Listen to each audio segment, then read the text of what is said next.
Hey guys, here I'm putting together this fucking battery bank. I just drilled some holes here, nice. Put some studs so I can use the connectors. Put the BMS on, and I'm gonna put a active balancer on it too. So instead of wrecking a bus bar for these, I just made a little connector. I should be able to use a bunch of these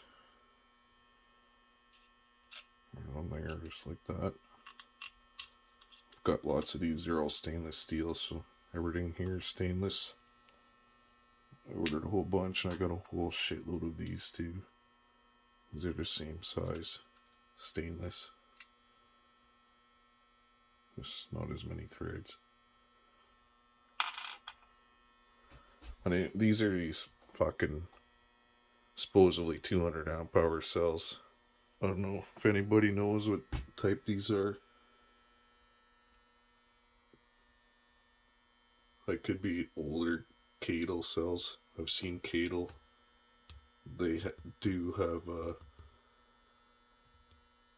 QR code, and it's either they got them on their positive usually, especially on the newer cells, but there is also some with them on these, on the negative post. I mean, you can see that's how I've got it arranged. 24 volt 8S, I mean. But here, I'll show you the fucking curve here for these batteries.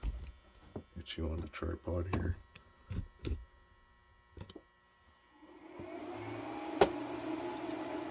Clear this first.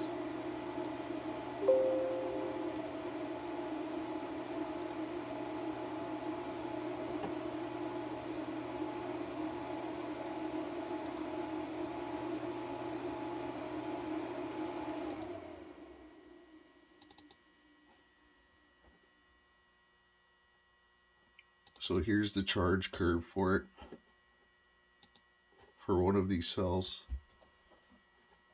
right from out of the box, it put 123 amp hours into it. And then here's the discharge curve, the exact same battery.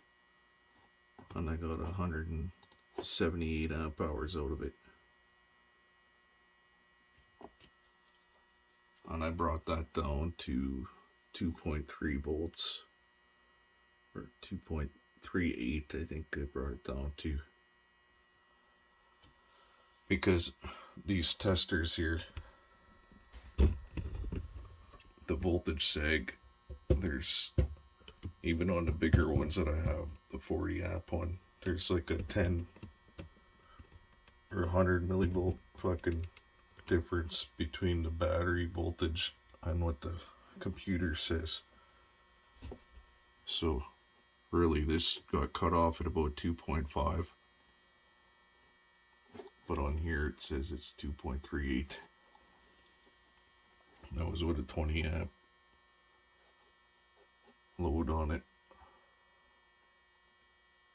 It went for 8 hours and 54 minutes.